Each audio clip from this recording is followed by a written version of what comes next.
Hello and welcome to another episode of Talking Timeshares with Timeshare Users Group. Today I have a really special treat for all of you. I've invited one of the most notable industry executives and one of my personal friends, Jason Gamel, who is the current chairman of ARDA. This is something that I don't think has been done previously, and certainly I don't think anyone expected Jason or anyone from ARDA to come on a Tug podcast, but yet here we are. I certainly appreciate Jason accepting the invite, and thank you very much for doing this. And hopefully you're not going to catch too much flack from anyone for participating in our little podcast today. So welcome, Jason. Thank you. I'm excited to be here, Brian. Awesome. It's been a long time coming. So yeah, absolutely. I certainly appreciate that we've had a long time relationship, both personally and professionally. I respect you as a person, and I certainly am thrilled to be able to put this on. And I think that both owners in the industry, anyone in the industry, is going to be interested in watching what we have to say and going back and forth on some of these topics that we're going to cover tonight. Awesome. Well, again, thanks, Brian, for being here, and let's get going. Awesome. So before we get started, I understand I really just wanted you to introduce yourself and tell everybody how you got into the timeshare industry and how your journey led you to become the chairman of ARDA. I appreciate that. You know, there's certainly, I've yet to find somebody who specifically has gone through necessarily high school, college, or whatever graduate programs they have and said, you know what, it was my intention to directly work in the timeshare industry. It seems to find people, and I think I'm no exception to that rule. Is my entry into the timeshare industry came through the practice of law. And after coming out of law school, like every law student does, you think to yourself, man, how can I get myself into practicing timeshare law? Because it's exactly what they teach you at law school, right? As a matter of fact, it was never really mentioned. You never really knew about it. I had never really known about the timeshare industry, but I can say in 1993 was the first time after driving with a bunch of friends of mine from Michigan, where I grew up, came down for a spring break vacation. And I actually stayed in one of my friends' timeshare resort, so timeshare units down in Orlando. As a matter of fact, it was Westgate Villas, where they had a timeshare interest. And we ended up staying there. I experienced it. It was a lot of fun. It was a 3-bedroom unit. We had a big group of people, ton of fun.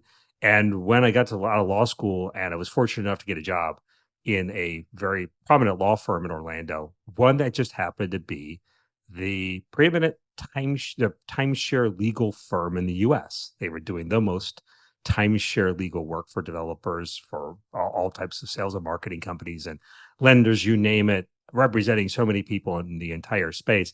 And I started cutting my teeth right away doing timeshare registrations, doing advertising and marketing work, and working heavily in the sales and marketing field, where I had a number of clients understanding mini vacation work, vacation certificates, travel clubs, you name it.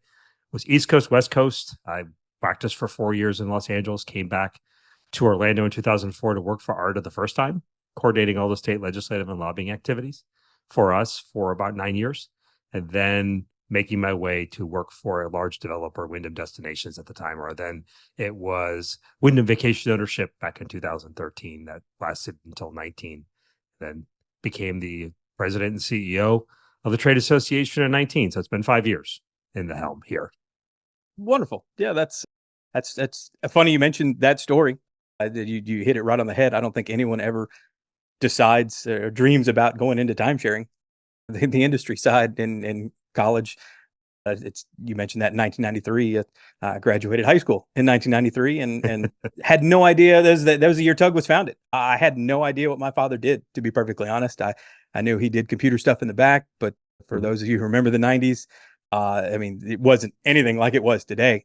Computers just weren't a household item at that point. It's just that industry kind of started, and I went off to college, and I was a computer science major, but I went through all college and most of my professional career without really knowing what my father did and what Tug was when it all started. And it wasn't until after I had done my second stint as a Microsoft consultant that I traveled pretty much the globe doing consulting for them, and that I finally came home and realized what my father was doing, and he was ready to retire at that point after about 15 or 16 years of doing that, and sat with him for quite some time to learn everything about it. And it's been quite the ride. I want to say I took over in 2006 or so, and have been doing it ever since, which seems like a really long time, going on almost 20 years now of doing this, and it's really kind of a shock for me to think that I've been doing it that long. But I'm happy to have met you and had this relationship for quite some time, and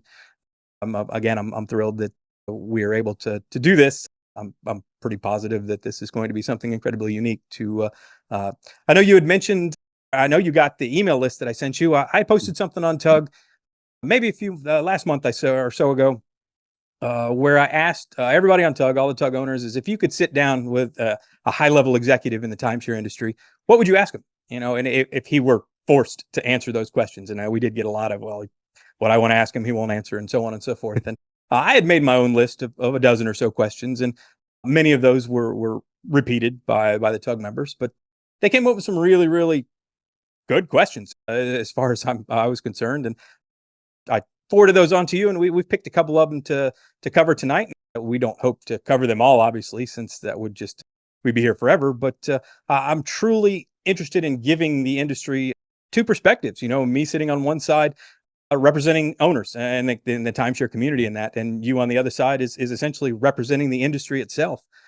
And I had mentioned that you mentioned that you were the chairman of ARDA, which I had mentioned the American Resort Developer Association. Could you give everyone at home exactly what that is and what that does? Is I think just timeshare owners assume that ARDA is the industry, for lack of a better term, and represents the industry itself and their interests. Yeah, it's a great way. It's a great place to start.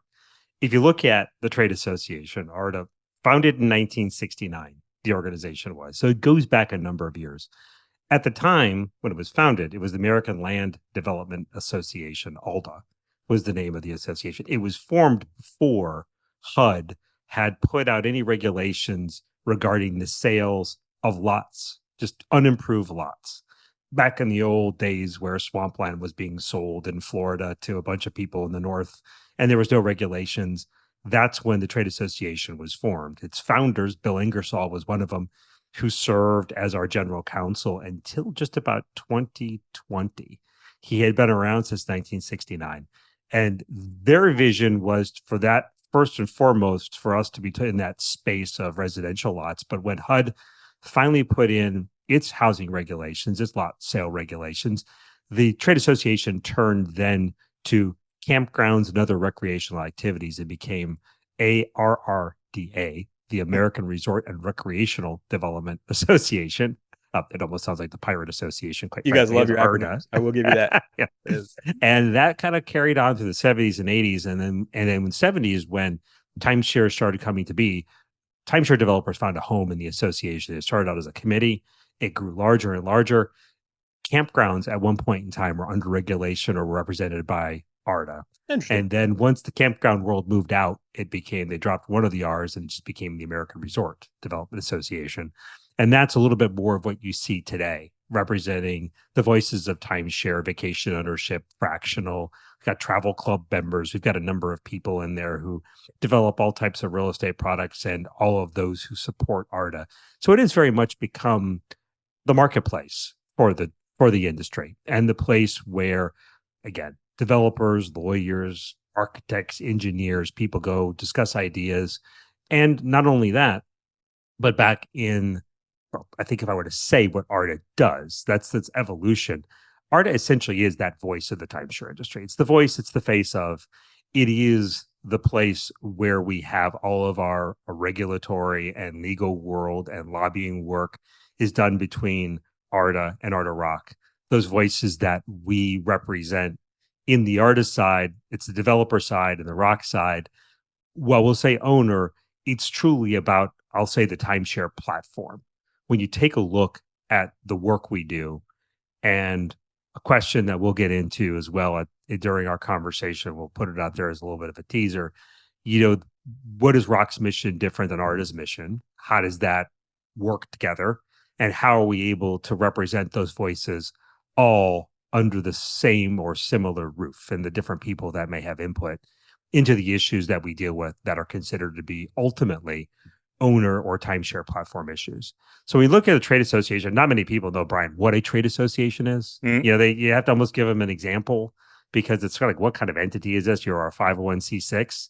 We are a nonprofit, but we're also like many other trade associations here in Washington, D.C. You've got representation for the Restaurant Association. Other people know they have heard of the National Rifle Association. Well, again, that's another advocacy organization out there for gun owners and gun rights. You've got all like our sister organizations, such as the American Hotel Lodging Association in Florida. There's a Central Florida Hotel Lodging Association. All these associations are out there and really serve as these marketplaces, but they do exist for legislative and advocacy work, and PR and communications work, not to mention all the research we do through the ARDA International Foundation, which is another wing of ARDA. Awesome. No, that's a fantastic summary that I would be willing to bet that the average timeshare owner would be, would be new information for the average timeshare owner to learn that. You did touch a little bit and had a perfect segue on ARDA-ROC, which, again, my definition or how I would estimate the average timeshare owner's definition would be it's something that at least advertises that it represents owners, since it has resort owner in the name. Could you touch a little bit more on exactly how that differs from ARDA? Is it just a sister company? Is it a subset? Or is it a completely separate and independent organization? Yeah, it is an independent organization. It's its own 501c4 for those who are really interested in the organizational docs. That means it's an organization that is established for a political purpose. And that's truly when it was established in the 90s. It was established as a way for owners through their representation to have a voice and to have interest in what we do from a legislative standpoint. If you give some ideas, we'll talk about some examples of legislation. And it's morphed over time because I think there's different expectations. But you may think, Brian, and there could be others who say, and all throughout the globe, well, if you represent timeshare owners, how can you represent timeshare owners and still represent developers? How does that work? What are the issues that are at play? And when you look at the way in the ARDA-ROC is structured and the way it was established of having an owner on the board at all times, and we hear lots of different voices. We've had advocacy boards. Recently, we have put together groups where we have numbers of timeshare board members from all types of associations who are there to give us advice onto the issues that they're facing, the issues they'd like to see taken up with on a legislative basis. So we do reach out. We have people who advise us in a number of areas. And we also have management companies that are participate, which do also represent the voice of owners in what we do. Are we always looking for more ways to continue to hear timeshare owners and understand their issues? Absolutely. And I think we can talk a little bit about how that's growing and what we're doing through ARDA-ROC to make sure we do hear more of the issues that are facing. But if you look at the issues in general, you're not necessarily an advocate on behalf of the owner as if I was your attorney and my job is to represent you against other people.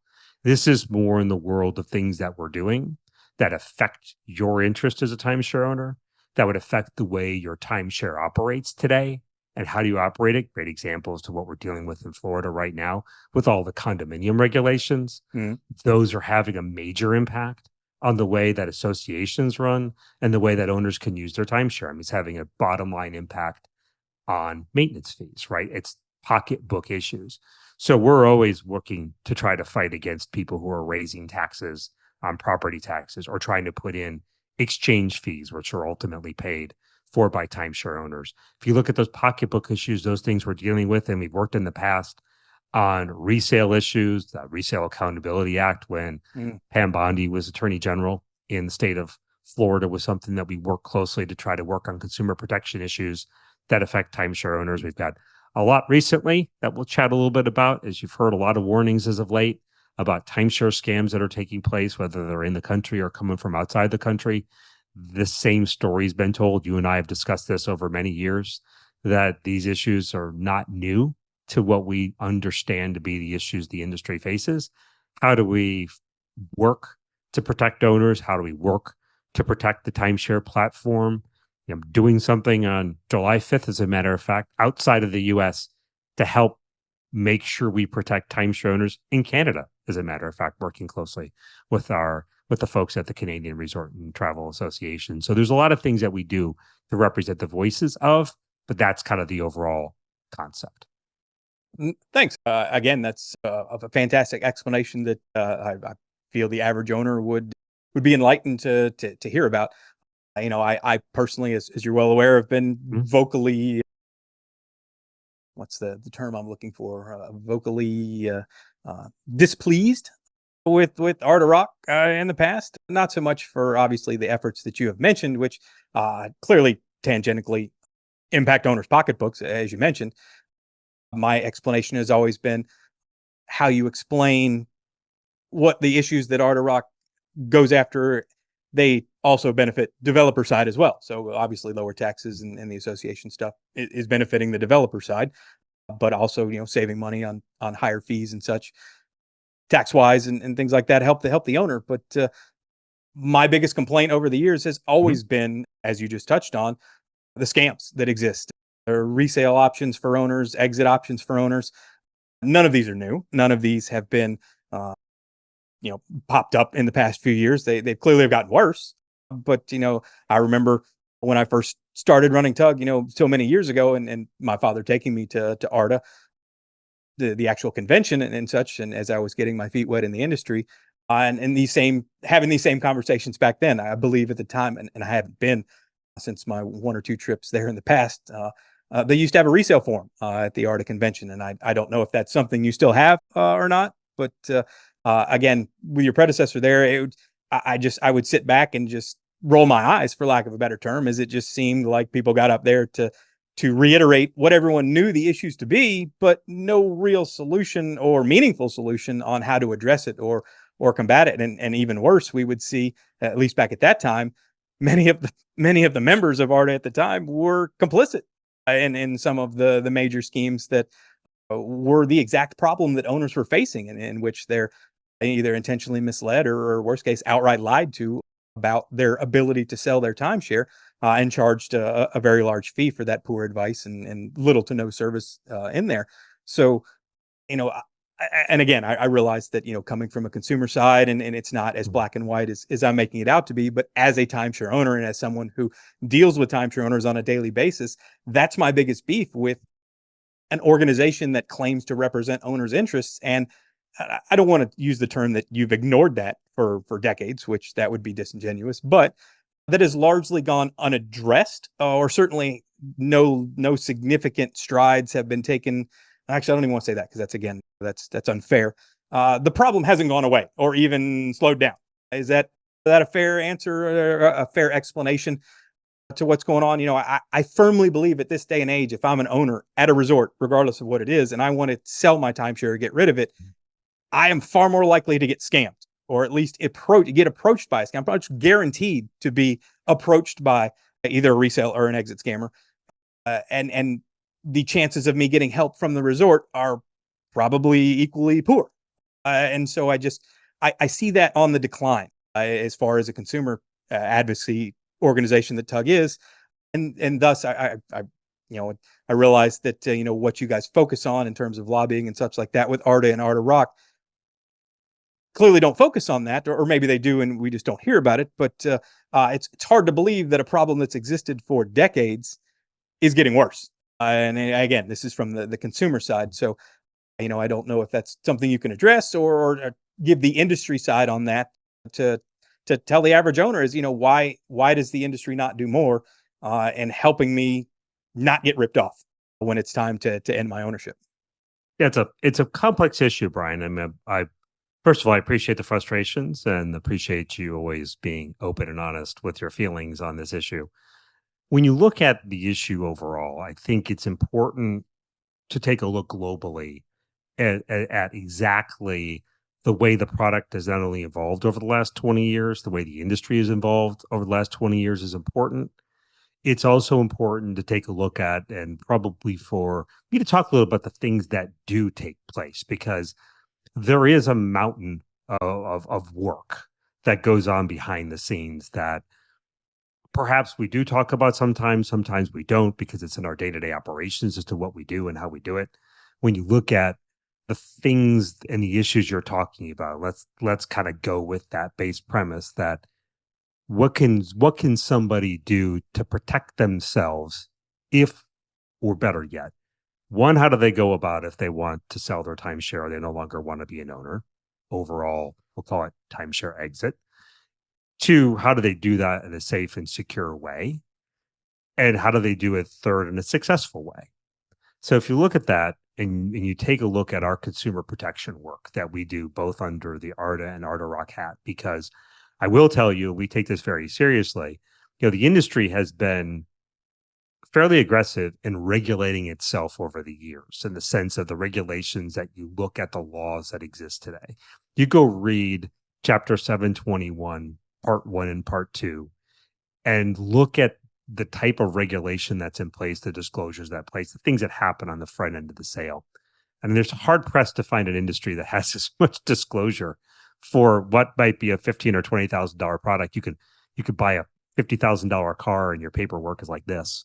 You walk away from a timeshare sale and, well, nowadays if it's digital, it might be a thumb drive, but it's significantly thick set of papers. But if you look back at the way that the product was sold and it operated, we'll go back to fixed week, fixed unit days. Mm-hmm. In the 2000s, there's no doubt that the product was sold with the idea that you now own this, Brian. It's your responsibility as a real estate owner to figure out what to do with it next. Mm-hmm. Yeah, the industry was still in a building phase. It was getting bigger, but it still had its issues of growth, right? The growth out there where not that many people for the 20 or 30 years or 20 years at that time of active sales were thinking about what happens when somebody doesn't want to be an owner. And the owner didn't either. So. Yeah, the owner was right there, 30-something, 40-somethings buying this product. That was on the horizon. That was, I won't say somebody else's problem, but that was a problem that wasn't necessarily one or just a issue that was there to be addressed. You move into the 2000s, and we'll get into the mid 2000s, 2010, 2015. All of a sudden, we did see developers paying attention to it, but not in scale like they do today. There's no doubt that external forces, as well as an aging owner base, pushed the industry to look more closely at what options were available for it to offer to owners. And during that time, too, we saw probably in the mid 2000s, it was the first time, and I had attended at a sales presentation for then the Timeshare Exit. It was Timeshare Relief. Remember Timeshare Relief, yes. Right? Very well. One of the original postcard companies as they come. Yes. And I went with a longtime friend and so a friend of both of ours, I think, that recently passed away, with Lisa Ann Schreier, was the person that I went to as pretending to be her spouse. We went to a presentation together. And I really was able to see, geez, well, look what these people are doing. What kind of industry is this? And you looked at, wow, could this gain into steam, or what do you do here? What's the crime? What do you regulate? And that's where you started thinking about how sensible regulations in the secondary market, how can you regulate it in a way that you could reach owners, protect owners, and stay ahead of the curve as to what's going to happen next. It's like any regulation. It's difficult to think today what's going to happen 5 years from now. And there, I think we really didn't have any basis to understand where things were heading. And there was also scams or telephone scams that were taking place. People were, I've got a buyer on the other land. And we tried our best to figure out, how do you send messages through homeowners associations, management companies, you name it. How can you get the message out to owners to listen? And that's difficult with a little, right around 10 million owner families in the United States. There's no one way to get a message, first of all, in front of somebody. And second of all, to help them pay attention to it or to make it a priority. Well, I think in a counterpoint to that, I've personally experienced when I've called and is when an owner, almost universally, at least in my experience, when an owner is looking to get rid of their timeshare, their first call is to the resort. They almost always call their resort or the management company or the number on the bill or the maintenance fee bill and such. And even today, they get terrible advice. They get advice that is unhelpful. It's, sorry, we can't help you. You're left to your own devices. And in worst cases, like the big story we did for the Explorer, are actually referring them to quote unquote trusted resale partners that are upfront fee companies that, will charge them hundreds of dollars to list their timeshare for a completely unreasonable price, knowing full well that it's it'd be lucky to sell for $1, much less $2 or $3 or $4,000. So, again, back from the consumer side, I realize that I can go on Wyndham's website and find, and just using Wyndham as an example, go on Wyndham's website and find a warning against exit scams and find a warning against resale scams. And I can probably find that on the majority. I probably find it on Hilton site and Diamond site and such. So not to call one out over the other, but I don't know if it's just a customer service thing. You get the level one, the entry level answer. Maybe it's even farmed out to, those call centers are farmed out to someone somewhere else. And they're just reading off a script. But I've always been fascinated and mortified that, owners don't get any sort of help, any sort of useful help when they call the resort. And it may be the fact that I can even call Wyndham, for example, if I call the generic number and not Wyndham Cares or Ovation or whatever the term is for it now, and get someone who actually knows what I'm calling about and is able to help me. But if I call the reservations line or I get rolled over because, there's the queue time is too long and they roll over to someone else based on, how that system is set up, it's just amazing to me is how poor the information in general is that an owner gets when they try to reach out to their resort for help.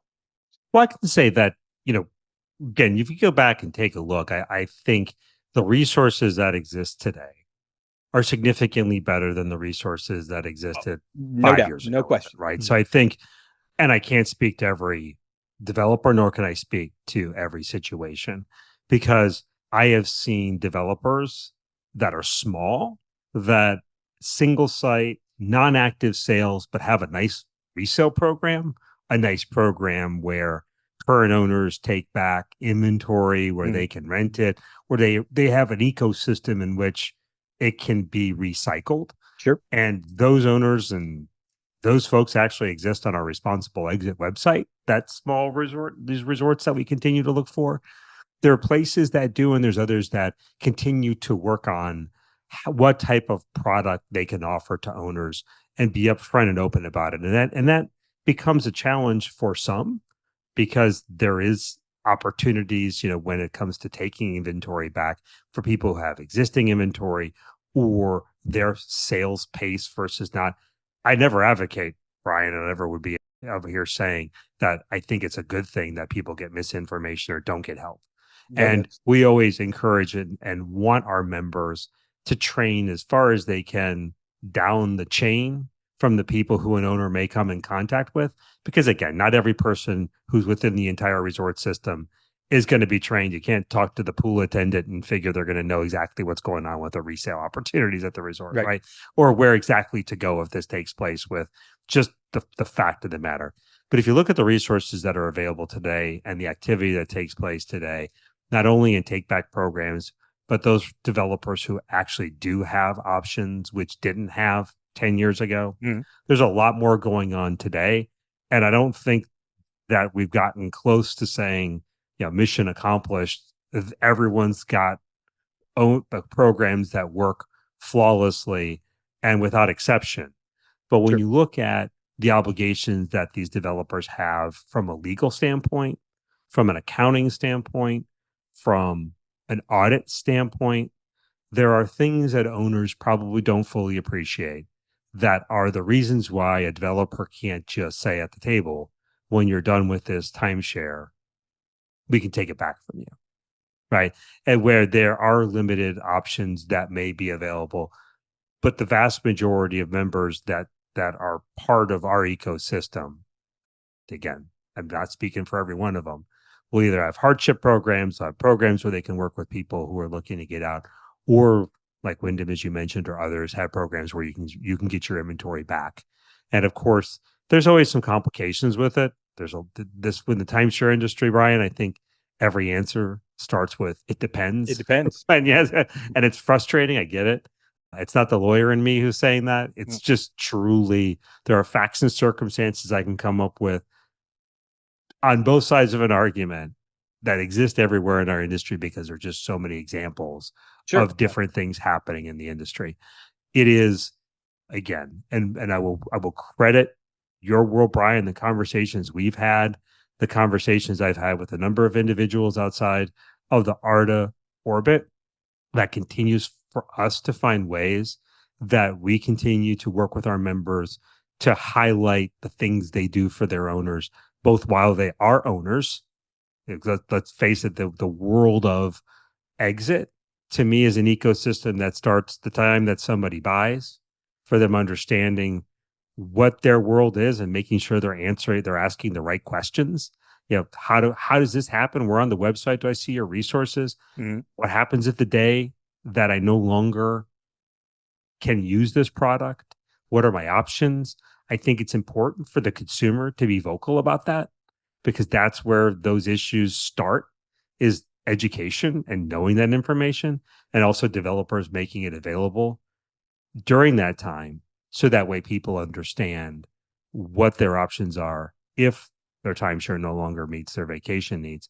And then it sort of flows through, and it's about using your timeshare. We know people who use their timeshares are happy. When you look at the full life cycle of things, the idea of what I can do with my timeshare when I no longer can use it needs to start much earlier, I think, than that first phone call with what can I do? And that's an important journey for both developer, entity, or management company, or an owner to go through. It's a great point. I mean, the owner education, you hit the nail on the head. There's never been a time where there's more information available to someone. Finding it or getting it in front of them has always been the challenge. Mhm. Someone mentioned, it might have been you, that a timeshare is a product that's not bought, but it's sold. Meaning no one, just like no one goes to school to go into the timeshare industry, no one really wakes up and says, I feel like buying a timeshare today. And thus there's very little research done. And I've always made the quote that people will research their next iPhone far more than they spent any time researching the timeshare that they buy. And I think there's a couple factors involved in that. Sales presentations, going back to the resale and exit problems. I think that there are still major issues with the way timeshares are sold in the presentations. I've had my experience of wonderful salespeople who are perfectly upfront and forthcoming and honest, so to speak. But there are still just so many reports across all the major developers, across all timeshares that are currently sold, where if not outright lying, it's deliberately misrepresentation. And there are people that buy timeshares, for lack of a better term, aren't generally going to believe that the person sitting across from them is misleading them, or somehow keeping something super important from them. And they're just selling sunshine and roses, which is exactly what a salesperson's job is, and working on commission especially. But I think I mentioned it in one of the questions, is this still happens. I think Mhm. I don't think you would deny it. I don't think any major developer, timeshare executive, would deny that it still happens. What is someone's, when you hear this, or when you see a post on Tug, or Mhm. any other place where someone, hey, I just sat through XYZ timeshare sales spreadsheet. I don't want to call any developers out. And the salesperson told me this, and that if I didn't Mhm. buy this, I wasn't going to qualify, or my maintenance fees would be half if I did this, and this doesn't transfer, and stuff that is just, you're playing the telephone game. So when someone's reiterating what they heard, obviously it's not exact, but the gist is still the same. You are answering a question in a way that is disingenuous. It doesn't. You want them obviously to buy at the presentation and not buy on the resale market, or Mhm. so. How does someone address when you get a report like that, or if, hey, I was flat out lied to by John Q. Smith at this presentation last week, or something like that. I know that publicly all developers flat out claim that this is unacceptable, and we take actions to curb this, and so on and so forth, and probably vocally discount any of it ever happening, and certainly don't agree with it. But everyone has to know it still happens behind the scenes. So how does a consumer make that complaint? And is there a specific department somewhere? Is there a tiger team somewhere that tackles complaints like this, and attempts to either rectify or correct the problem, or re-educate, or is it just a matter of these people kind of just weed themselves out, and they'll get let go from one company and then go get hired by another in Orlando, or so on and so forth? Can you touch on that? Or Yeah, I'll be happy to chat about that a little bit, Brian.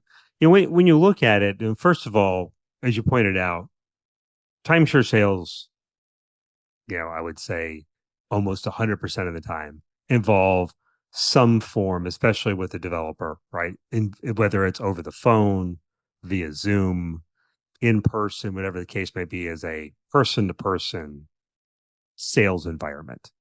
There's a number of people that buy, no doubt, on the resale market. They might buy through the forums and do it electronically. Those are, we'll call, a little more sophisticated of an owner, someone who's familiar with the product, someone who knows what they're getting and decides to buy more. So if you're looking at it, you're correct. There's no developer I know who agrees that it'd be a bad thing for something like those circumstances that you've described that take place at the table to happen. And I can tell you from personal experience that, that developers and the developer that I had worked for took that very seriously. And, there was a lot that went on behind the scenes to work not only to have policies and procedures that were known and trained upon for those sales associates, but there was also adverse consequences if people, through complaints that came through for owners or through other means, you found out that people weren't, if they were starting to color outside the lines. Mhm. And there's no doubt that there's a lot of reasons why that doesn't work very well, especially from a long-term standpoint. When you look at the companies that are involved, especially those that are involved in the major parts of the sales world today, the value really of a customer, if you look at it, and this is the business side, right? If you look at the value of a new customer or the value of an existing customer, and the fact that, generally speaking, your most valuable customers, the ones who love the product, use the product, and buy more. So alienating your customer in that sense, or good customers, or those who may be good customers, only can do bad things for you for the future. No, Because if you lose the absolutely agree. trust, Yeah. let's face this, and I could say this openly, you lose the trust of an owner. And if the owner no longer trusts the developer, that sets off a chain of events that, in my opinion, leads to them listening to a third party who might be telling them, again, something too good to be true, Sure. or them not listening to a message that comes from the developer about what they can do to help them out. They just don't trust them. So they don't want to go back to them. They don't want to listen to them. They don't believe that their exit program is truly an exit program. I think they just might be sold something more. And then that wouldn't be the case. But it really, when you look at it from a number of overall transactions that take place, hundreds of thousands of sales, if not millions of tours that are taken every year, literally millions of people who walk through the doors to sit down to a presentation, which they may be looking to buy more. Mhm. Interesting enough, our research shows that of existing owners, you got about a little over 30% that are interested and Absolutely. believe they'll be Buy buying more. more. So that it's happy. It's sad though, and it's difficult when you hear people that have those type of experiences. It's good for them to share them, because as much as you don't like to have that negativity out there, because there's so much positive that goes on, Mhm. as you mentioned, and there's so much that happens that people love about the product. I think it is important for the developers to hear it, investigate it, and if there are issues, take action. And hopefully those people who are perpetuating lies or otherwise, they won't be in the industry very long. But that's because I think, you, again, when you look at the way that the industry grows, and any industry that really feels like it's made it in a way, is the industry that gets referral business. I And would people agree. say, you know what, and you probably are this way. I'm this way. I feel a little bit when I'm on a plane and people look left and right and they ask me what I do. I tell them what industry I work in, and they're like, hmm. And a Yep. few minutes later, like, you know what? Yeah, I own a timeshare. I'm like, it's all right. You can tell me about it. They're afraid. It's your safe space, right? But Mhm. once they get into it, you realize how much they enjoy it, and because I think that they're waiting for someone to tell them they made a bad decision. Yes, they're Or why would embarrassed. you do that, right? And you say, Who's stupid well, enough to if you buy a just timeshare? knew, Mm. like if I I had to hear tell, I'd say, these are the places I go. Here's how I vacation. This is what I do. Really? That's what the timeshare? I'm like, yeah. And if you go back a little bit, Brian, to some of the things that we'll be doing in the future to sort of help move that because part of this too is bringing that image outside of this area of, did you make a mistake? What does it mean to be a timeshare owner today, and all the benefits that so many people enjoy? It's such an important thing to highlight and understand how they get there, and for us to continue as we move forward as an industry. And as you see consolidation, and you may see it from the outside and have an opinion, and your members have an opinion as to what it's like to see so many brands sort of being bought by other brands. You see companies, you see, and that's a big challenge for owners, right? Especially as they may have been let's just take someone who bought at Gold Key Resorts, right? I say that because it's kind of down the street in Virginia Beach, that then went from become a diamond owner. All of a sudden, they found themselves as a diamond owner after Gold Key was purchased. Now they find themselves being a Holiday Inn Club or Holiday, or not, sorry, a Hilton. Hilton Yep. Grand Vacation Club or Hilton Vacation Club owner. And it's confusing. It's what my rules are changing, the resorts I have 100%. access to. And it's a lot to handle. It's frustrating. You bring up that Hilton. I mean, I've made no qualms about my thoughts on the naming convention that Hilton. I don't know if Hilton chose it or Diamond chose it or whoever chose it. I'd just like to punch him in the face. To choose Hilton Grand Vacation Club and then Hilton Vacation Club, and I hear on an almost weekly basis there's a post where someone thinks they bought Hilton. Hey, I went to a Hilton presentation and bought this, and they bought Diamond. The Diamond resorts have all adopted not the Hilton Vacation Club, but Hilton. They say the word Hilton because Hilton is a name brand. It brings legitimacy to, just like Marriott did, and just like Disney. That name itself, demands or makes it seem, a much better product, even though, it may be the same or on par with some of the other ones, but just the name alone. And so it's very frustrating when I know, and that there's a difference between Hilton Grand Vacation Club and Hilton Vacation Club. But when you see them sold, and that person clearly thought they were buying into the Hilton Grand Vacation Club's program, when instead they bought, 50,000 diamond points or something in a Hilton Vacation Club. And I can't, I personally can't come up with any other explanation for why that's not, that it's not done deliberately, that misrepresentation, even though, again, from a legal standpoint, hey, you're at a Hilton Vacation Club, everything on the wall says Hilton Vacation Club. It's not my fault you think this is Hilton Grand Vacation Club when in fact it's Diamond. It just leads more to the point where owners, don't do their research ahead of time. And I don't want to blame the owners, because part of that is they're believing exactly what they're being told. This person is telling me everything wonderful about this product. And I think I'm buying into this program that I've read so much about. It's got the Hilton name on it. But when in actuality, they're buying something completely different. And, without Max or whatever the term happens to be these days, wouldn't even have access to the Hilton Grand Vacation Club resorts. So, more one side, I agree with you. Owner education is super important. And the other side, playing fast and loose with terminology that is, in itself just extremely misleading, or at worst, and just confusing at best. I just see that throughout the industry. And again, I'm obviously biased because I get the complaints. People find Mhm. Tug after they have their problems, and there are plenty of happy owners on Tug as well. There's tens of thousands of them, but you know, people don't really wake up one day and post something super nice about their timeshare, maybe after they've stayed, but people will always go online after they feel they've been ripped off or screwed or otherwise made a bad decision. So the negatives are always going to be more vocal than the positives. I've just always wondered further into this is because rescission periods are so small or so short, an average of 7 days. Florida's 10. I think one or two states are 15, but most 3 to 7 days is probably about right. Is there any talk, and again, if you can't answer this, it doesn't really bother me since it wasn't really on our topic for discussion. What is is there any talk to extending a rescission period to 30 days, to 60 days, to first day of use? Since timeshare is usually an annual product, although points are kind of, getting in that gray area.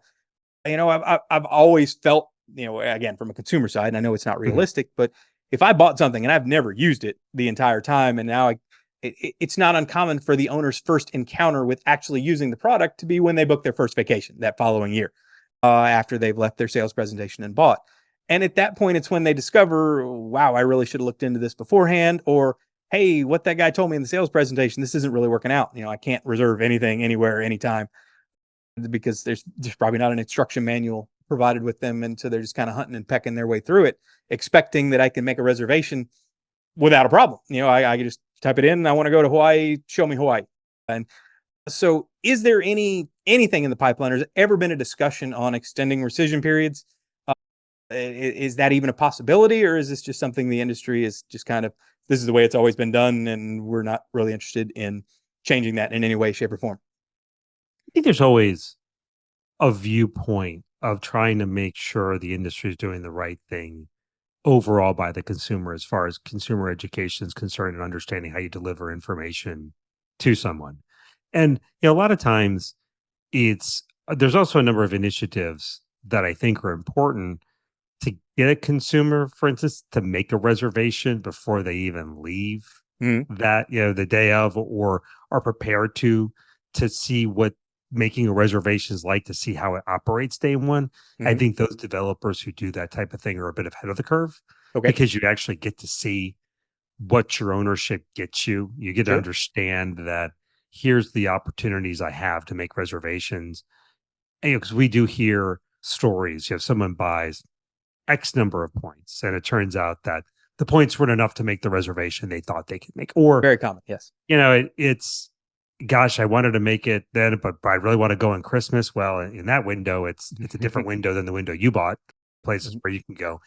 And there's certainly, you don't want to see that situation happen. And I think those are the things that I'm not sure how much time is necessary or how much time someone would take to understand it, to be comfortable within it. We'll call it a reasonable amount of time when someone sells you a product and the deal closes and it's done. Right? When do we close the deal? When do you say the sale is final? Let's just continue to assume these are real estate transactions. Mhm. They can't stay open forever. Sure. Mhm. And really, you ask yourself, well, 3, 7, 10, 15, would it make a difference how many people fall one day outside of the 10 days? And gosh, if it was only an 11-day rescission period, I would have known. I think that the issue you're touched, Brian, really is, are people fully understanding what they bought, especially new owners? Like, Mhm. Yeah. let's say new owners, because existing owners have a better idea of I'd what's agree. going Yeah. on, right? For a new owner. They've used Yes. the product and they kind of have this idea. I think there's the two different camps of the owners and the expectations and the amount of work it takes. Absolutely. Because yes, everybody wakes up, I think, in one way, shape, or form and says, "Boy, I'd like to be on the beach, or I'd like to be skiing today, or I being on Want to be on vacation." vacation. Yeah, Mhm. they want to be on vacation, right? And so that's not the issue. The issue is, yes, is timeshare right for you? And do you understand the product enough? And have you been able to learn enough before you show up for your first presentation? Or were you of the mindset that, well, you know what, we're not buying today anyway, so there isn't a whole lot I need to know? Right. And that person walks in there and doesn't feel fully educated. And I don't know how many people would feel fully educated, even if you had that. I'm really interested. This sounds kind of interesting to me. And yeah, so I realize I'm taking the 3-day, 2-night stay at a discount as the incentive, but I want to learn how is it best for me to be able to learn. And I think that consumer education is important. And I think it's incumbent upon the developers to be able to provide enough, and hopefully enough where someone can understand it and make that first reservation before they realize that maybe it wasn't exactly what they thought. And my counter to that, and all of that, everything you said is perfect. You're not wrong, and the owner should know what they buy, especially when you're signing a contract Mm, for 10, 20, 30,000 bucks. But my retort to that would be, well, if you don't, if there's not really a difference in the 11th day of a 10-day rescission or the 15th, there, at what point does it need to be? Is it mhm, really, would it, and I'll throw Wyndham under the bus for example. So they're talking about, if the rescission was moved to 30 days, does that mhm, fundamentally change the way Wyndham is sold, the way Wyndham points are sold? If we go from, let's say, Florida, let's just say all Wyndhams are sold in Florida, just to eliminate mhm, all these, and it's 10-day rescission period. If that magically changed, and I realize that's a state law thing, if that magically changed to 30 days, how, if you can't answer it again, I won't be offended. This wasn't really on our topic to discuss, but would that fundamentally change? I feel, me personally, is the majority of even a 10-day rescission period. If someone's on vacation for 3, 4, 5 days, they're taking that tour usually in the beginning of the time, or at least that's attempted to be scheduled, versus the day before they check out. So they're losing. No one goes back to their room, or very few people, in my experience, go back to their room after buying a timeshare and sit down and Google, how do I use my Wyndham timeshare?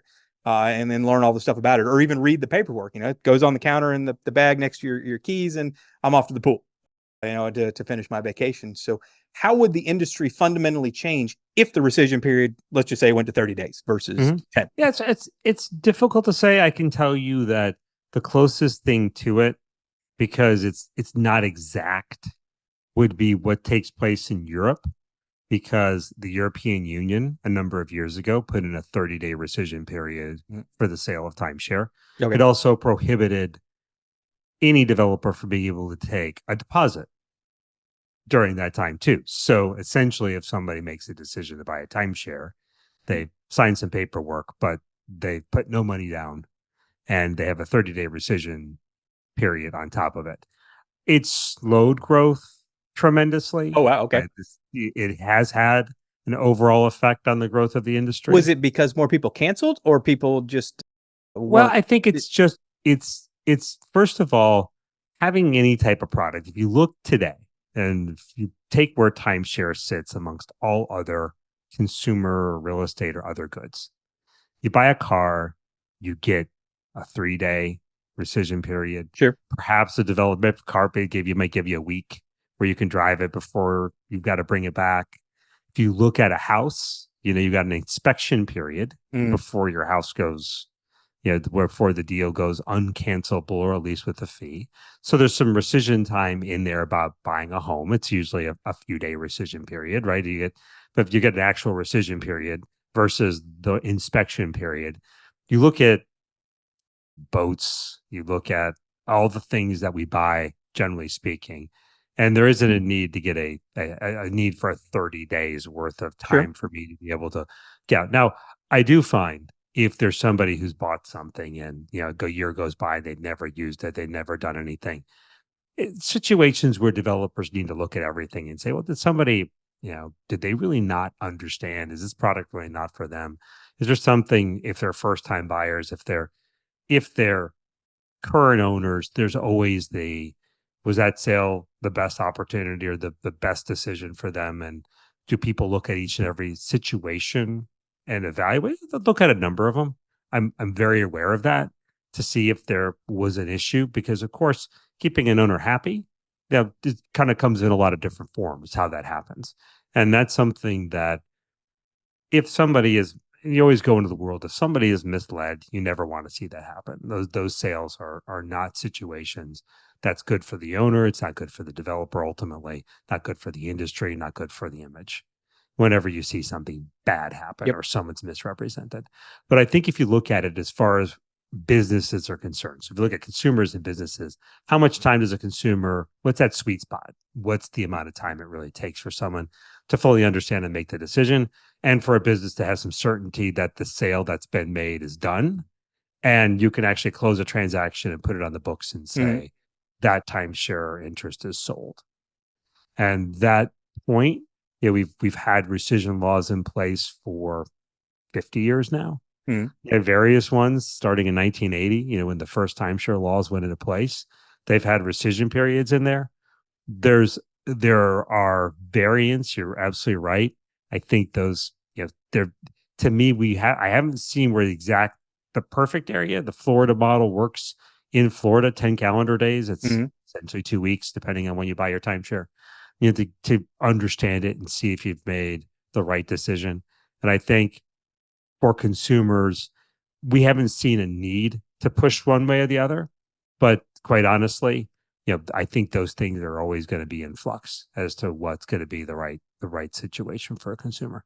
You mentioned the car and the house thing, and again, I agree completely. There are still caveats, though, at which, if you didn't disclose my house flooded when you bought it, I discovered that 6 months during the next super heavy rainstorm that the house flooded, and there are still recourses available to buyers of just about any consumer product when it finds out, or depending on the level of what you sold me wasn't exactly what I bought type thing.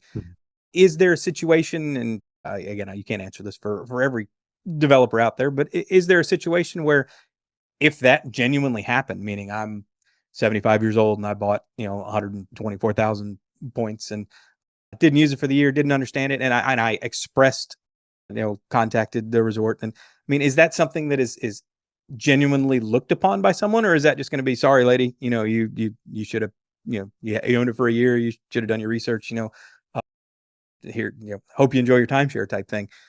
I would hope that stuff like that was taken on a case by case basis, but I've never, unless someone legitimately went out and hired an attorney, or just became the absolute worst person possible on social media and posting complaints every single day and so on and so forth, that generally doesn't generate the attention. But maybe there is, a whole department out there in each developer that has something like that would at least investigate it, and determine if that could be something could be done there, or is that just not the case at all? No, I think it's the former. I think there is. Yeah, look, it's while the deal is done in the eyes of the law, Mhm. rescission period is passed, cash takes place, you move on. Cash is moved from bank accounts. Again, you go back to the premise, especially with folks who are protecting a particular brand name. And I think that's what has been a big difference in the overall. Again, it's not everybody, Mm. but when you start seeing the people who are in the business today and a number of the developers that have been around for many, many years, those who are not necessarily household names, I've had these conversations with them about how do they handle it? How do they work with their customer? And I think the reason why so many of these brands have lived on for so long is because they do make those right decisions. They are able to look at an owner and say, that last sale wasn't perhaps maybe the right move for you. Let's go ahead and make you whole again. Let's move you back to where you were and move on. I mean, I could say again, personal experience, I've handled situations like that Mm. personally. I know many, many companies who do it all the time. It's not necessarily something that you may hear about too Sure. often or No. too frequently, because again, it kind of goes back to your point. Something happens and people get taken care of. Well, they don't usually go back and sing people's praises for, but they probably think in their mind was, well, I just did the right thing. Of course, they Yeah. did. Right. Good No, customer I would service, but agree. that was the right thing, right? Yeah, go back and move forward and let's keep going. So it definitely happens. And I think that, again, the timeshare business, just like any other, it's a big industry. There's a lot of transactions that take place. There's a lot that goes on. But at the end of the day, the value, again, from, even if you look at this from we're a real estate product being sold today, it's a vacation product at the other end of that process. And the goal is to have people who are on vacation, people who are happy vacationers, and you want those people coming back multiple times to your resort, using the resort, filling up the resorts, and being happy. Yep. And that takes a lot of different faces, and it takes a lot of different people and departments to overall make that happen. Excellent. Going on to the next question that we had mentioned here, it's really one of the big ones, probably one of the most common ones that I got in my little poll there is, for me, the biggest issue that owners face today is, what happens when I no longer want to own my timeshare? Do I need to sell it? Do I need to give it away? How do I get out? This is a topic that's near and dear to probably both our hearts, even though we're on separate sides of the fence. That there's an undeniable problem for a very, very large number of owners who don't really have any good options to get rid of their timeshare, or when they try to research those options, they encounter probably not the best advice and or the best companies in order to help them exit their timeshares. Would you agree? I think it's certainly today, it's gotten to be an issue where owners who are looking at their options, where do they go? How do they understand the right places and who can they trust? Do they trust the voices on TV? Do they trust what friends and family? Do they trust their developer? Do they trust their salesperson who they bought for before? Who do they trust? And I think it starts first and foremost, it is a call to the developer. It is information that we've produced on responsibleexit.com. That's something that started back in 2018. It's been a starting point. Like, that's not the ending point, right? Because there's so much that a person can do if they're interested in no longer being an owner. And I think it all depends on what their goals are. Many times it's my goal when I became a timeshare owner was to use my timeshare and be a happy owner. Great. That to me is perfect place to start when they think to themselves, what does it mean to exit my timeshare? Where do I want to be? Do I need to be in a place where I need to try to make money on it? Am I happy if I just simply am able to walk away and give it back to the developer or give it to a family member? It is important to start thinking about that strategy early, though, because when you look at it, I know there's a number of resorts. I was talking to a few of them actually earlier today who have extensive campaigns out there talking to their owners about transferring it to a member or having this option available. Do you have a kid or a family member that you want to transfer to? But it is difficult because where do owners go and how do they get that information? Where do they learn from? Where do they hear it? There's a lot of noise, and you're probably fall into the same category, Brian, and so do your members. There's a lot of noise out there, and there's just watching today, 45 minutes ago, a commercial popped up about a timeshare exit service that's basically a consulting service or a lead generator. That's almost the 411 pain for the timeshare industry, Yes, right? yeah. They're simply out there trying to get leads, farm them out, take a fee, and that's just what they do. They think they found a place. Now that's the person you're supposed to trust, right? They've got a fancy 100% customer satisfaction guarantee. Yep. And Lord knows what that really means, right? And how that would ever get paid, because I bet your money isn't going into escrow Yeah, to no, sit there and exactly. be protected when you pay those upfront fees. So if you think of the upfront fees they're paying, then to me, that's the ultimate place where they shouldn't have to pay a dime until something happens. Agreed. Show me And the deed transfer. yeah, I'll put it exactly. in And escrow. people would That's the probably be worst. thrilled to pay after it was successful. And I don't think the risk is Sure. that they're not going to get paid once they successfully get out of it. I mean, people would be jump for joy if you showed them that they were finally out of it. We've always the golden rule on Tug for 30 years has been, the classic sign that the biggest red flag in this industry is someone asking you for a large upfront fee after making a guarantee or a promise. And we see the exit companies as, I focus more on the internet side because I hear the same stuff on the radio and TV at late night and such. But I mean, you can't type in a timeshare anything, timeshare exit, get me out of my timeshare. How do I cancel my timeshare? How do I get out of my timeshare? And now all of the results in both Google and Bing and then all of the major search engines are now monetized, meaning they've gone very, very heavy into what used to be organic results, which would show you, the best actual website we found on the internet that isn't paying us as the search result in the 1, 2, or 3 spot. And then ad might show up on the side or in the mix of those. And now, you show the sponsored ad as the top result in almost all cases, because, these companies are able to buy their way to the number one result in Google. And it's, very, very, it used to be super obvious that you could tell the difference between an ad result and an organic search result. And, those lines have just been blurred. Now I see the AI results that are starting to be a little better, and that at least shows up in that top box now, if you're logged in anyway. But it just the ability to buy and it's always existed on Google. You could always buy yourself the top spot, or at least on the above the fold. But now it's just the companies are able to outspend, I would say, even the industry in terms of marketing, given the numbers I've heard out there in the 6 or 7 figures per month that some of these companies spend just on internet marketing and getting those listings showing up at the top search results for, how to get out of my timeshare or cancel my timeshare or stuff like that. And back to, we talked about at the beginning, I would say odds are I would lay money on it that someone, say my mother wanted to go on the internet and try to figure out how to get out of her timeshare.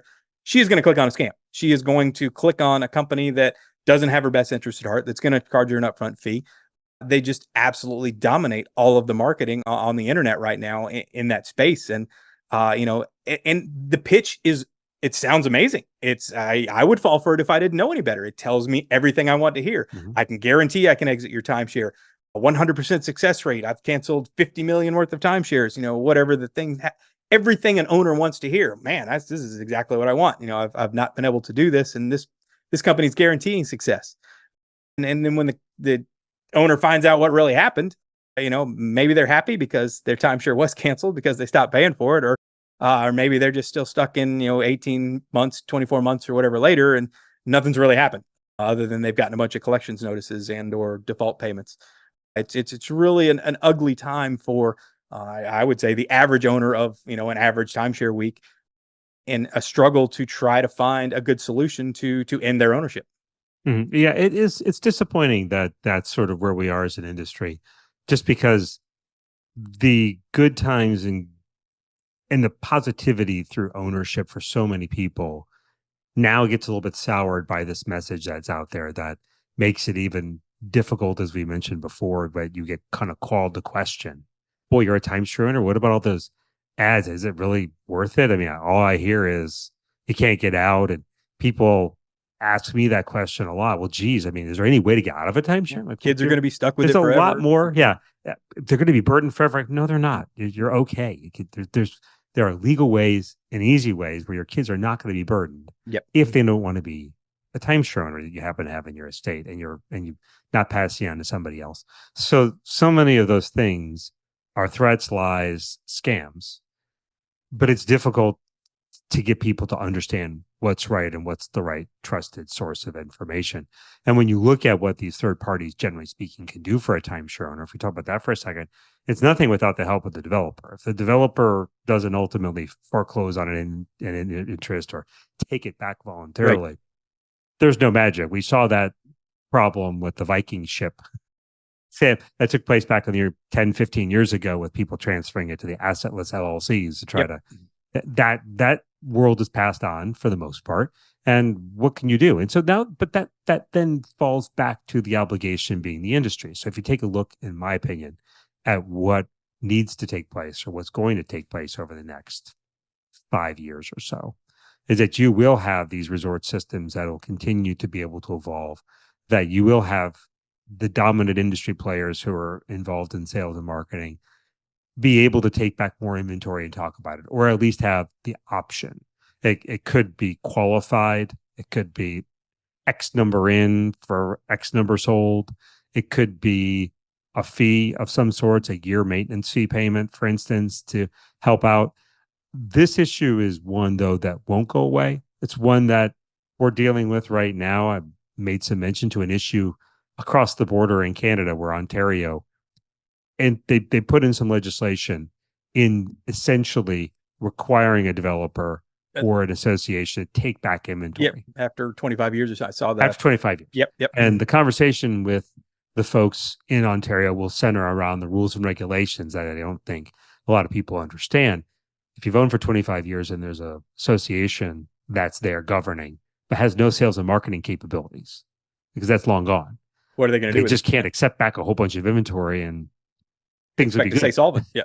Yeah. You'll be insolvent within a year or two in a hurry, unless there's solutions at bay. Now, those are not easy to manufacture. You can't just say the private sector or the government acts and the private sector comes in and needs to take care of it. But we certainly don't want to have to see that be the case. We've seen states that have proposed regulations like that in the US. It needs to be incumbent upon the industry to be able to set that path forward for owners who need an exit, who want an exit, whether it's as simple as, here's how we transfer it from you to your kids. Here's how we make it, or here's how another owner might be able to take over your inventory. Or here's how you can give it back to us, and here's the terms. And this is how we'll take it. Or we see in a lot of cases, inventory be purchased back. That there's actually money there back. There's developers that buy back inventory directly from the owners at certain times. I think a win, because again, the product, as we all know, should be sold for its vacation value and not its value as an investment, period. It's not something that should appreciate. And if it does, that's a byproduct. That's just something that happened. But, laws of supply and demand often come into play. If you own a Christmas week in Aspen, you're likely to find a buyer for your Christmas week. You're not desperate to get rid of your timeshare. You're not desperate. So it's different. We'll just say a week in Orlando with all the options that people have is definitely more of a challenge to find out if you're going to be able to sell it. But it's also inventory that we know can be resold. And the way that point systems are developing, the way that is, that will help, because it's no longer just, I don't know if I can sell your week again. Right. We can go back in the trust and the points can be sold. And that will allow for more fluidity and more opportunity for developers to be able to have programs. Yeah, no, I firmly agree. This is not a new issue. I No. kind of going back to the 2008-ish when both the giant economic collapse and the institution of the original exit companies, the postcard companies and such, it highlighted there were a whole lot of people out there who would pay a whole lot of money to get rid of their timeshare. And obviously that no longer, that the whole Viking ship thing is no longer a viable solution, but it didn't make the problem any better. No, It's just no, it's a bit of a whack-a-mole in the world of what these issues and the scams that have been popping up and moving on. And we've regulated, we've done a lot of things.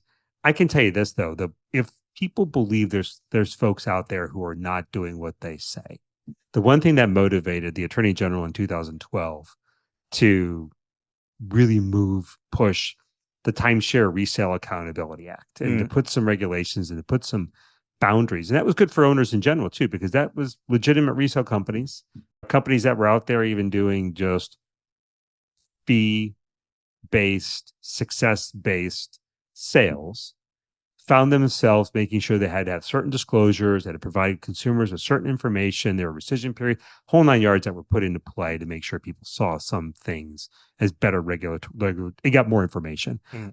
It's unfortunate though that the regulations only do so much.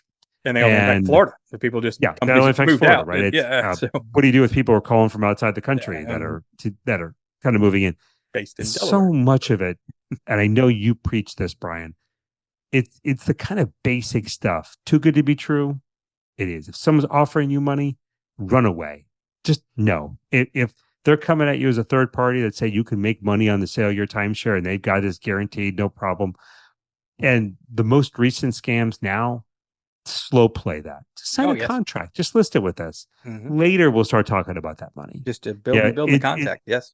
It just, if they reach out to you, got to just say no, right? I mean, that's the first part of it. And the second part is that the developers need to continue to up their game and continue to be able to provide better options as much as they possibly can, because I wish it was easy enough just for a developer to say, yes, we can take back your inventory. There are a number of legal and accounting issues that get in the way. We can dive into those next question, next time we talk about the things that get in the way, where it's just not that easy. This is a sale of real estate. This is not something that is a fungible good that I can say, I'm going to sell you today this binder clip and just hand me the binder clip back when you want. No one, that's one thing, and I'll take it back for free. You don't want it anymore. There's a bin over there where you can throw your binder clips, right? That's not the way that a timeshare works. It's a real estate sale. There's regulations in play that don't make it that easy, that make it so that way developers have to find creative ways and be able to work with owners in this issue. And the frustrating part is that, the way I phrase it, and I realize, again, it's disingenuous coming from a consumer side, but every developer has to have a deedback program because people default.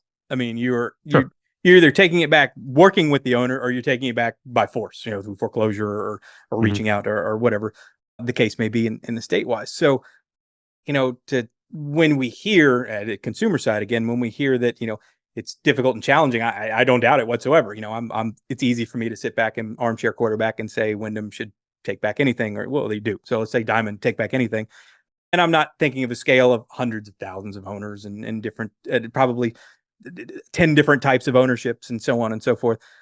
My issue has always been, going back to the point, is this isn't a new situation. This is a decade old, if not more, that just some companies have taken strides in it. And I consider Wyndham to be the gold standard, because they've had a free, no questions asked surrender program for, since 2008 or so. And so it clearly proven it can be done. And now, obviously, not every company is in the same situation as Wyndham, but the fact that some have made no effort, and the fact that some have kind of did something, and that kind of, whether it didn't work out or it just kind of fell along the wayside.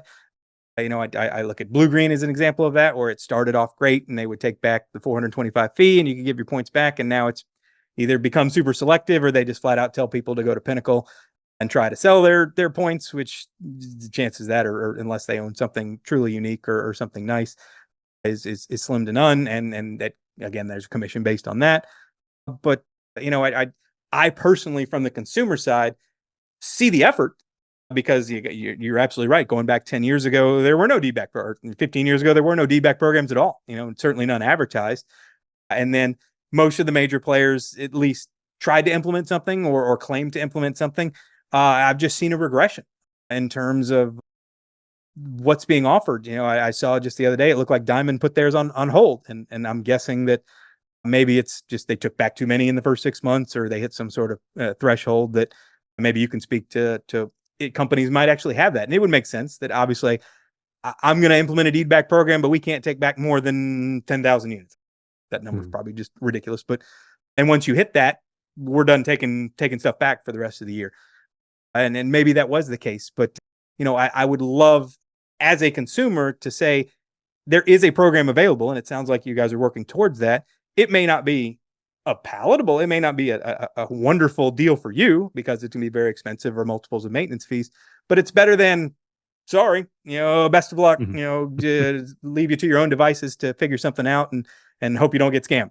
And that just pushes people right into the scams, which they wind up costing them even more money and just putting the resorts in a worse position, because now these people are unintentionally defaulting on their ownerships, be it their mortgage or just the maintenance fees. And that can't be good for either party. And so I've just always wanted to know, at what point do the scales tip? And yeah, it's a pain. Yeah, it's difficult. Yeah, it's not a matter of just snapping my fingers and now I can take back anything that any particular ownership that someone calls to ask. And man, we've just got so many defaults, and we're spending more money on collections efforts or whatever the case may be through your collections process when someone goes into default, and then having to deal with the default of the maintenance fee and the loan if there's one. It's almost like picking two sides of a really crappy coin, but neither of them really make anyone happy, and so I struggle to figure out at what point does the barrier for implementing a legitimate deedback program that's the common solution instead of the uncommon solution, versus just I hate the fact that the industry has turned into the point where I have to actively tell people that their best option is to stop paying. There's a lot to unpack in that statement. But when you look at things, let's start with the very last bit. I don't like that being the option of last resort either. I hate that it. To me is a very difficult spot to put a lot of people who very honest purchasers who came into this timeshare ownership world. They trusted their developer. They spent hard-earned money. They took great decades of vacations. They are looking for, we'll just say, a little compassion at the end, of somebody to help them out in a way where they feel like they've been listened to over the years, that the developer who told them how great of an owner they were for decades are doing something to help them out when they need help. And that situation, in my opinion, is getting better for a number of people. It, however, hasn't gotten to the point clearly, because if we were at that point, I think the third party noise would be a lot less. But it takes time, right? And it takes part of it, and that's part of my job of leading the helm as the industry face and voice, is working not only with our developers, but making sure we do all we can to promote the options that are available, that we work with our owners about making public their options that they have available to owners. And like you said, most everyone has a department that handles deedbacks at a certain level. Do they handle them, and are they ready to handle them at a level of a program and handle consumer expectations? Because the worst thing you could do is advertise that you've got something available and it doesn't work. Like right. That to me is the most frustrating part. And sometimes we've seen that a little bit as time in the past, that things maybe didn't work the way they should. And we've worked with people to understand why and to get it back on track and understand what's happening there, and appreciate that there's complexities in operating a program. Like you mentioned, maybe you do hit quotas, maybe you've got too much inventory and too much developer obligation. Now they're paying too much out in maintenance fees, and that's not a good situation for them. Or it may be fine for the owner, but it's not good for the developer. And Right. you're trying to figure out where that balance is, right? And to me, that's one of the things that we hope for us, that we could give everyone all the options available, including Tug as a resource, including many different places as a resource, that we can feel comfortable saying to an owner, go take this out. Here's an option. If your developer isn't meeting your needs today, they're not able to help you out today. Maybe it's a 6-month thing, maybe it's a year thing. Mhm. Where can you go to find options and solutions? Yeah, no, all of that sounds fantastic, and I've appreciated. I know you came to me a long time ago, and you had mentioned that it was one of your key points was developing an active deedback options for at least the major developers. There's many people, Mhm. there's many resorts who wanted to participate, and I do agree. It's absolutely better than it was with when nothing existed. It just from our side, it's some of the larger players, and again, I can only guesstimate as the reasons why. It just seems that those programs that were touted, like you said, uh, just don't quite live up to the expectations for the average owner. I realize there's Yeah. obviously a premier owner who's not going to have a problem, doesn't need a deed back program because they can probably sell their timeshare, or wouldn't have a problem giving it away. And then you have the average and the mudweek owners who it would be a struggle, or they would be lucky to give it away, even if they incentivized it by offering to pay closing costs or an extra year of maintenance fees. And really, their options at this point are, default if they can't negotiate a deed back, since they really don't have much chance of finding a buyer. And I will always work to anything I can do uh, to educate those owners, because those people stuck in that position that don't want to default, just like you mentioned, they especially one more generation or multiple generations Mhm. feel that default is abhorrent, is something I will never default. I feel obligated to pay this, and I hear from people all the time. This lady's 75 years old or 80 years old on Social Security. She hasn't visited a resort in 10 years. She's I struggle to pay for my maintenance fees that keep going up year after year, but I can't get rid of it, and they won't take it back. And those kill me. Those stories absolutely kill me. And in that point, I can't, in good conscience, tell that lady that yes, that's fantastic that you want to pay your obligations and pay your debts, and you don't feel that you were raised at some point that I pay my bills. But ma'am, you're this is ridiculous, between putting food on the table and paying your rent with fixed income, and paying for a timeshare that you don't use, they won't take back, and you can't give away. It's really not a difficult decision. It's a crappy one, but Mhm. it's some people it and more of those people, that is becoming the best option. And I just wish the industry would continue to develop that, so we don't have, as I know it'll never go away and never go to zero, but that's not as common as it is. Yeah. That so many people should not be forced into that Now position. we need to reduce it. That number, it will be good for us to continue, again, to encourage our members and work with our members and making sure that they've got as much communicated to their owners as possible about their options. It really is. It's again, I can say specifically, yeah, I worked with one particular owner that I had met last December, who they are part of a resort ownership system that doesn't have an advertised program. It was amazing, the story that he told me, because he had 20 years worth of amazing ownership experience. I mean, just all over the world Mhm. trading it. They used it also for the resort where they owned, but they just had nothing but amazing things to say. The last year though had been a burden. It was physically weighing, like that the topic, you could tell, caused him pain. And Absolutely. it was just, I just don't know what to do. I've tried a couple times to sell it, didn't work. And my wife and I mean, it's causing us problems. We argue about it all the time, what to do. Here's a go.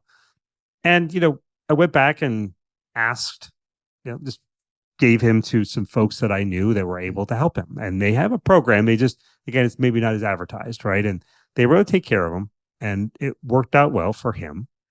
But it's amazing. He went from just so much pain to relief, It, it, just because that was no longer something that they had to be concerned about. He was so happy and willing to tell anybody his story about how happy he was. And you just realized that power of a life cycle, that owner trusted that developer for decades, that they could produce these memories, and they did, and help them be such a happy family. A little help on the back end was all they were looking for, Exactly. that made for it. And And I just, think maybe some sort of prorated, hey, you get like what is the Allstate? Which company offers the accident forgiveness? You've been yeah, 20, exactly. you've been an owner for 20 years. You get, we'll give you some sort of special Look, treatment on you want to getting. give someone a free exit if they bought from the Yes, developer, yeah. Every it's a decade you fee if get. you bought on the resale market. There's so many different ways that it can be constructed. It's about continuing to keep your eyes open as an industry to the problems at hand, and how do you best take care of them, and how do we take care of them in a way that makes the most sense, that's best for the owners, and we'll just call it the overall timeshare ecosystem. And that's is sort of where, both at some point in time, I wear my ARDA hat and I wear my ROC hat.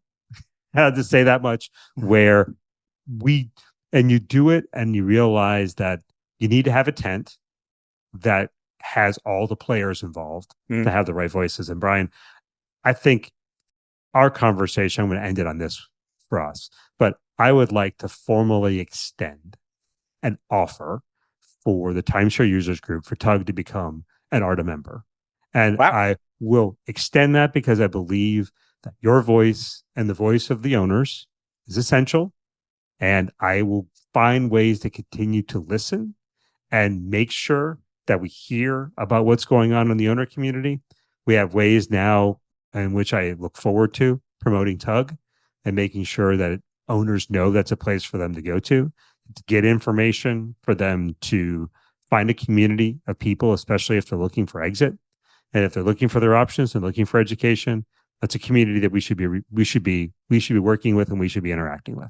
Yeah, that's an amazing offer. I would certainly love to explore that. I believe that our personal relationship. I think that I'm actually surprised that you wouldn't get more pushback from your side. I can Well, I haven't already told anybody hear. this yet, so this is Okay, just yeah, you no, and that's I true. Yeah, doing they it. won't see it for a while. I got you. You got time to smooth that out. I can certainly see where some of my members might have some pushback and thinking that we're selling out the industry or whatever. But I think overall it's a win for owners. If this is what has to be done for ARDA to promote or to give Tug as a resource, even if it's just the forums. I'm not interested in membership or anything like that. Even if it's just giving people the address to the forum so they can go get help for whatever system they want. If being an ARDA member allows owners to have that avenue that they have never had in the past, I would be all for that. I think the benefits would greatly outweigh the negatives on that maybe both of us will just have to suffer through. And I certainly hope that we'll both continue to be able to be frank with each other and be honest with these discussions and continue this series, which is I have to say this has been far more entertaining than even I anticipated. I really liked it. Well, I've enjoyed it very much too, and I truly believe that the tent is big enough for all of us. And honestly, the one thing I know for certain, from you, I've been on those boards for years now, that the people who participate love their timeshare, and they 100%. use it and they promote it as an amazing way to vacation. And that to me is what we all share in common, which is important, is that we support this industry and we support it for the value that it brings, the memories that we've made, and the value of ownership, and how we get there, how one becomes an owner. There's many different pathways for people to become an owner. And the issues that we all deal with, quite frankly, are issues that I think are common amongst our membership, whether it's usage, whether these issues like we're talking about, which is end of life cycle, whether it's the cycle for owners or the cycle for resorts in general, if it's issues that people are having, if it's matters that can be addressed from a legislative or regulatory perspective, these are all things that I believe affect owners across the globe, across the board. And it's things that we can work on together in the future. And believe me, you and I have found ourselves many times talking to reporters, the same reporters about issues, same reporters about the industry. And we could always come at it from different angles and provide, I think, good perspective. And that's what we hope continues. Yep. I think that the hearing the answer from both sides of the fence and of the exact same issue is something truly unique. And I think myself included, are not privy to many of the things that you mentioned and explained in a great fashion here, and it gives you a different perspective on it's, the industry as itself is not this big ugly 10-headed monster that is out to suck every owner dry, versus the industry builds on happy owners taking vacations and continuing to be owners, Mhm. versus just trying to lie to someone at a sales presentation to get them to buy something just to collect 20 grand or $24,000 right off the bat. And that's how they make their money, versus, you know, building a rapport with an owner who has decades of happy relationships and an ownership at that resort or in that system is the true goal of the Mhm. industry. And, if what we have to do is working together, continue to work together to make sure that educated owners are happier owners, which we've proven that that's the case. I'm more than happy to jump in the ring with ARDA and accept your offer for the membership to see if we can certainly improve things from both sides. That sounds like a good plan to me, Brian. Awesome. Well, Jason, I appreciate it so much. I look forward and hope everyone else looks forward to chapter 2 of this. So we've got a lot of questions that we're going to ask Jason, and we're going to answer as well. And we'll hope you enjoyed this, and we will announce when we have chapter 2 later on down the road. That sounds fantastic. Appreciate that, Brian. Looking forward to it already. Yes, sir. Thank you so much. Have yourself a great day, Jason. Happy 4th of July. You too. Take care.